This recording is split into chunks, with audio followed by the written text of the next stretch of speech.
नेपालको कर्णाली प्रदेश एक विशिष्ट र बेग्लै पहिचान बोकेको प्रदेश हो। यहाँको भौगोलिक बनावट, प्राकृतिक सुन्दरता र लोभलाग्दा हिमाली श्रृङ्खलाले सबैलाई मन्त्रमुग्ध बनाएको अनुभूति हुन्छ। कर्णालीका यी सुन्दर दृश्य, प्राकृतिक सौन्दर्यता र जीवन्त सांस्कृतिक विविधताले कर्णाली प्रदेशलाई समृद्ध बनाएको मात्र छैन, यसको महत्त्व र गरिमालाई उच्च र गौरव गर्न लायक बनाएका छन्। यस प्रदेशमा रहेका कर्णाली, भेरी, सानो भेरी, तिला लगायतका नदी तथा खोलाहरूले कर्णाली प्रदेशलाई हराभरा मात्र बनाएका छैनन्, समृद्धि हासिल गर्नका लागि प्रशस्तै सम्भावना र अवसर उपलब्ध गराएका छन्। कर्णाली प्रदेशकै पहिचान बोकेको कर्णाली नदीमा जलविद्युतको उत्पादन, सिँचाइ मात्र होइन, पर्यटनको पनि प्रचुर सम्भावना छ।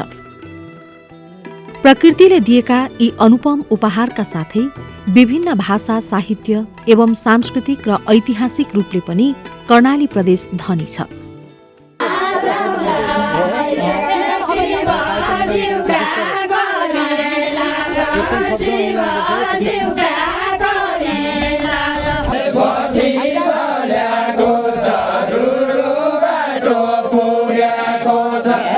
नेपाली भाषामा लेखिएको पहिलो दामुपालको अभिलेख नेपाली भाषाको उद्गम थलो सिजा,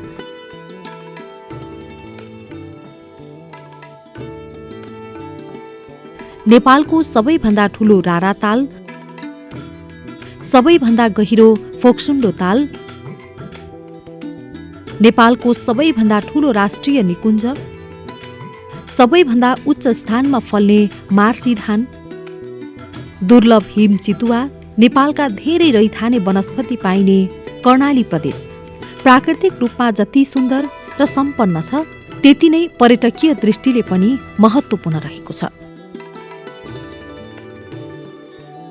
जल, जमिन, जडीबुटी र जंगल सहित विविधतायुक्त प्राकृतिक स्रोतले भरिपूर्ण कर्णाली प्रदेश 10 जिल्लामा फैलिएको छ। कर्णाली प्रदेशमा हुम्ला, मुगु, जुम्ला, डोल्पा, कालीकोट, जाजरकोट, पश्चिम रुकुम, सल्यान, दैलेख र सुर्खेत गरी 10 वटा जिल्ला रहेका छन्। यस प्रदेशमा 25 वटा नगरपालिका र 54 वटा गाउँपालिका गरी 79 वटा स्थानीय तहहरू रहेका छन्। यस प्रदेशको कुल क्षेत्रफल 24,453 वर्ग किलोमिटर रहेको छ भने 2068 सालको जनगणना अनुसार 15,69,307 जनसङ्ख्या रहेको छ। कर्णाली प्रदेश पर्यटनको प्रचुर सम्भावना बोकेको प्रदेश हो। खास गरी पदयात्रा, साहसिक पर्यटन, पर्वतारोहण, वन्यजन्तु, प्रकृति र वाइल्डरनेसमा आधारित पर्यटन, जल नदीमा आधारित पर्यटन, तीर्थाटन तथा संस्कृति, इतिहास र पुरातत्वमा आधारित पर्यटनको महत्त्वपूर्ण गन्तव्यको रूपमा कर्णाली प्रदेशलाई लिने गरिएको छ। पर्यटनका यी महत्त्वपूर्ण क्षेत्रहरूको विकास र प्रचार प्रसार गरी कर्णाली प्रदेशलाई समृद्ध बनाउनेतर्फ प्रदेश सरकार जुटेको छ। पर्यटन क्षेत्रको विकास र विस्तार गर्ने प्रमुख लक्ष्यका साथ प्रदेश सरकारले काम सुरु गरिसकेको छ। यस क्रममा 2075 साल वैशाख 1 गते रारा कर्णाली पर्यटन वर्ष आयोजना गरेर प्रदेश सरकारले त्यसको सुरुवात गरिसकेको छ। प्रधानमन्त्री केपी शर्मा ओलीले राराबाटै पर्यटन वर्षको उद्घाटन गर्नुभएको थियो। पर्यटन वर्षमा 5 लाख पर्यटक भित्र्याउने लक्ष्य प्रदेश सरकारले राखेको थियो। त्यति मात्रै होइन, नेपालकै आकर्षक पर्यटकीय गन्तव्य कर्णाली प्रदेशमा पर्यटनको दिगो विकास गरी धेरै पर्यटक भित्र्याउने लक्ष्यसहित प्रदेश सरकारले कर्णाली प्रदेशको पर्यटन सम्बन्धी गुरु योजना बनाएर काम गर्ने तयारी गरेको छ। कर्णाली प्रदेशमा रहेको महत्त्वपूर्ण पर्यटकीय गन्तव्यहरूका लागि आवश्यक पूर्वाधार तथा सेवा सुविधाको विकास गर्दै ठूलो संख्यामा स्वदेशी तथा विदेशी पर्यटकहरू भित्र्याउन प्रदेश सरकारले यस क्षेत्रलाई उच्च प्राथमिकता दिएर काम अघि बढाएको छ। यो कर्णाली प्रदेशको राजधानी सुर्खेत हो। काठमाडौँदेखि सुर्खेतसम्म सिधै हवाई जहाजबाट पुग्न सकिन्छ भने सार्वजनिक बसमा 16 घण्टाको यात्रापछि पुग्न सकिन्छ। सुर्खेतको काक्रे बिहार दोस्रो लुम्बिनीका रूपमा समेत परिचित रहेको छ। गढी, देउती बजै, बुलबुले ताल र घण्टाघर लगायतका पर्यटकीय स्थलले सुर्खेतको पहिचान र गरिमालाई बढाएको छ। सुर्खेत विमानस्थलको क्षमता अभिवृद्धि गर्न सकिएमा यस क्षेत्रको पर्यटकीय गतिविधि अझै बढ्ने देखिन्छ। कर्णाली प्रदेशकै अर्को जिल्ला दैलेख नेपाली भाषाको पहिलो अभिलेख भएको जिल्ला हो। यसैगरी दैलेखको श्रीस्थान, नाभिस्थान, धुलेश्वर पादुका र कोटिला तीर्थस्थल पनि दैलेखमा रहेका छन्।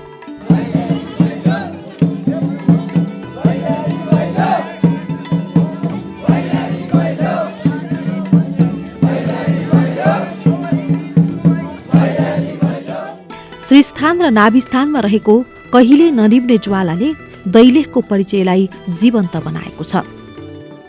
दैलेखको राकम क्षेत्र पनि पर्यटकीय हिसाबले निकै महत्त्वपूर्ण रहेको छ। कर्णाली नदी किनारामा फैलिएको राकमलाई पर्यटकीय गन्तव्यका रूपमा विकास गर्न सके यस क्षेत्रमा आउने पर्यटकको संख्या बढ्ने देखिन्छ। कर्णाली प्रदेशमा रहेको अर्को जिल्ला मुगु आकर्षक पर्यटकीय गन्तव्य हो। कर्णाली प्रदेशको राजधानी सुर्खेतदेखि 18 घण्टाको बसको यात्रापछि मुगु सदरमुकाम गमगढी पुग्न सकिन्छ। यसका साथै सुर्खेतबाट जहाजमा 35 मिनेटमै गमगढी पुग्न सकिन्छ। नेपालको सबैभन्दा ठूलो राराताल यसै जिल्लामा रहेको छ। 5 किलोमिटर लम्बाई, 3 किलोमिटर चौडाई र 167 मिटर गहिराई रहेको राराताल 11 वर्ग किलोमिटर क्षेत्रफलमा फैलिएको छ। राराताल कर्णाली प्रदेशकै महत्त्वपूर्ण पर्यटकीय गन्तव्य मध्ये एक हो।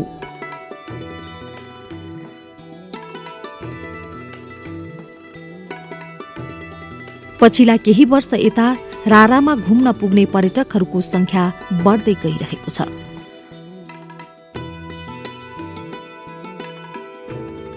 रामसार सूचीमा समेत सूचीकृत रारातालको विशेषता भनेको पानीको रङ छिनछिनमा परिवर्तन हुनु हो। रारातालको अतिरिक्त मुगु जिल्लामा प्रसिद्ध छायानाथ मन्दिरका साथै पदयात्रा र साहसिक पर्यटनका अन्य धेरै गन्तव्यहरू पनि रहेका छन्। कर्णाली प्रदेशकै अर्को महत्त्वपूर्ण जिल्ला हो हुम्ला। राष्ट्रिय सडक सञ्जालसँग अझै नजोडिएको हुम्लामा पुग्न सुर्खेतबाट हवाई जहाजमा 35 मिनेटको यात्रा गर्नुपर्दछ।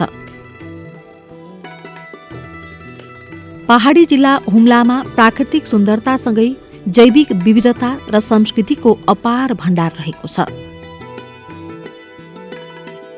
हिन्दूहरूको तीर्थस्थलका रूपमा प्रख्यात मानसरोवर जाने प्रमुख स्थान पनि हुम्ला हो। यसका अतिरिक्त हुम्लाको लिबी उपत्यका आकर्षक पर्यटकीय गन्तव्य हो। पदयात्रा साहसिक पर्यटनका दृष्टिले पनि महत्त्वपूर्ण पर्यटकीय गन्तव्यको रूपमा रहेको हुम्लामा पर्यटकहरू आउने क्रम वर्षेनी बढ्दो छ। यसका साथै हुम्लामा रहेका कला संस्कृति, प्राकृतिक सौन्दर्य, जडीबुटी, ताल तथा मनोरम दृश्यले हुम्लालाई गतिशील पर्यटनको सूचीमा राख्न र पर्यटकहरूलाई लोभ्याइरहेको अनुभूति गर्न सकिन्छ।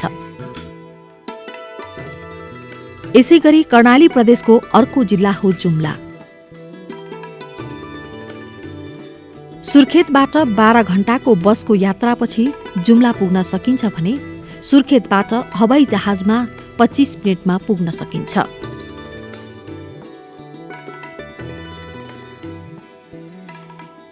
प्राकृतिक सौन्दर्य, जडीबुटीका साथै कला र संस्कृतिमा धनी जुम्लाको सिम्जाबाट खस भाषाको उत्पत्ति भएको हो। संसारकै सबैभन्दा उच्च स्थानमा धान फल्ने जिल्ला हो जुम्ला। सिन्जा नेपाली खस भाषा र खस सभ्यताको उद्गम थलो पनि हो।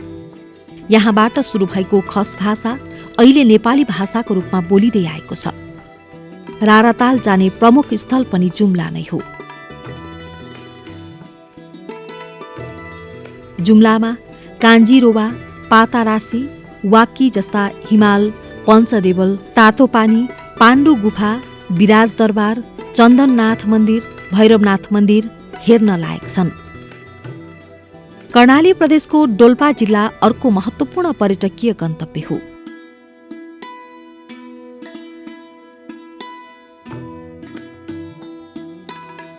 सुर्खेतदेखि जाजरकोट हुँदै 24 घण्टा बसको यात्रा गरेपछि दुनै बजार पुग्न सकिन्छ।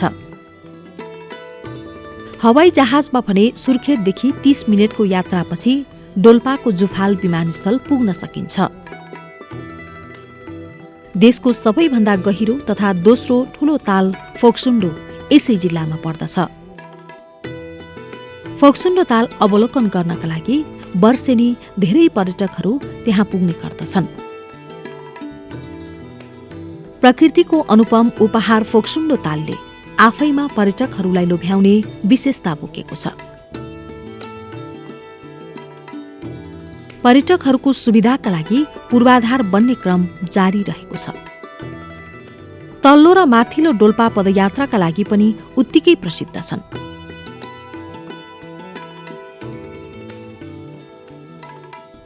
डोल्पा जिल्ला यार्सा गुम्बाका लागि पनि प्रख्यात रहेको छ।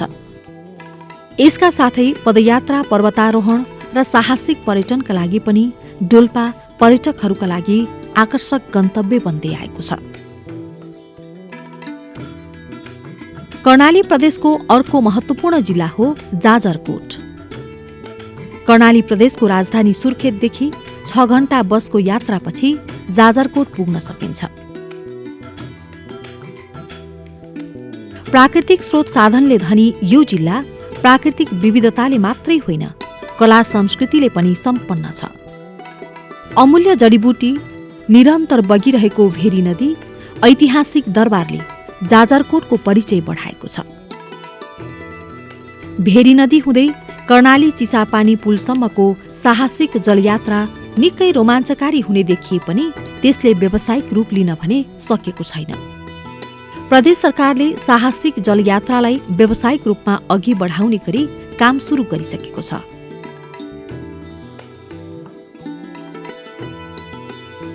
जाजरकोट जिल्लामा रैथाने वनस्पति प्रजाति पनि उल्लेख्य रूपमा पाइने भएकाले समृद्धिका लागि जडीबुटीको व्यावसायिक उत्पादनलाई प्राथमिकता दिनुपर्ने देखिन्छ। यस जिल्लामा रहेका पाटन क्षेत्र र मनमोहक दृश्यले पर्यटकलाई लोभ्याइरहेको अनुभूति गर्न सकिन्छ। कर्णाली प्रदेशको अर्को महत्त्वपूर्ण जिल्ला कालीकोट, जुन जैविक विविधता, जडीबुटी तथा पर्यटकीय क्षेत्रले भरिपूर्ण छ। कर्णाली प्रदेशको राजधानी सुर्खेतदेखि 9 घण्टा बसको यात्रापछि कालीकोट सदरमुकाम मानमा बजार पुग्न सकिन्छ।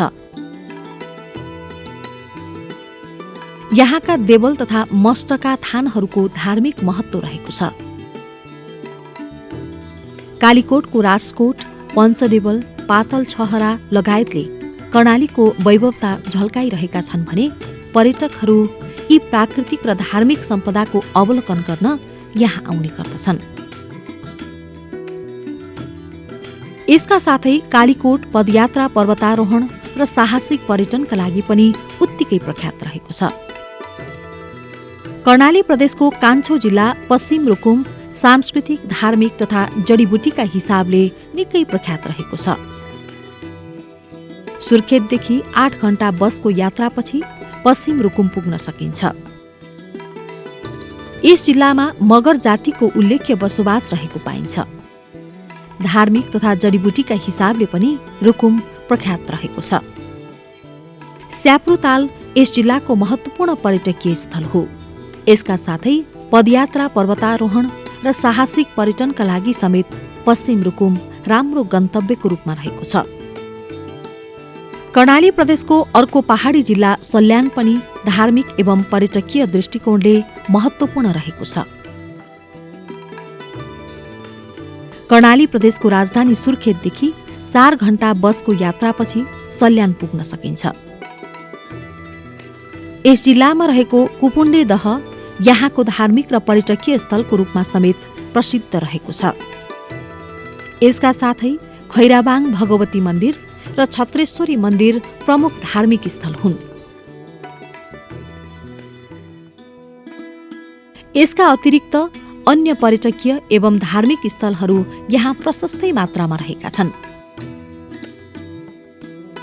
अदुवा खेती, अमिलो जातका फलफूल खेती तथा बाख्रा पालन व्यवसायका साथै अन्य कृषिजन्य व्यवसाय नै यस जिल्लाको प्रमुख व्यवसायको रूपमा रहेको पाइन्छ। सांस्कृतिक अध्ययन र ऐतिहासिक तथा पुरातात्विक अध्ययन अनुसन्धानका लागि समेत कर्णाली प्रदेश उपयुक्त मानिन्छ। कर्णाली प्रदेश सरकार यस क्षेत्रमा कृषि पर्यटन, जडीबुटी केन्द्रित पर्यटन, संस्कृति केन्द्रित पर्यटन जस्ता बहुविधागत कार्यमूलक पर्यटनको गन्तव्य स्थलका रूपमा विकास गर्न लागि परेको छ। त्यसैले प्रदेश सरकारले पर्यटनबाट सिङ्गो कर्णाली प्रदेशमा समृद्धि हासिल गर्न सबैको सामूहिक प्रयास हुनुपर्नेमा जोड दिएको छ।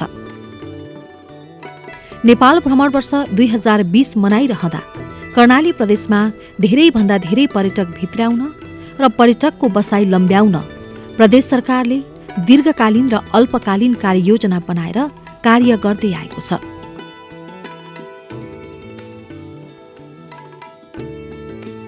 त्यसैले प्रदेश सरकारको यो अभियानमा सबैको साथ र सहकार्य अपरिहार्य देखिन्छ।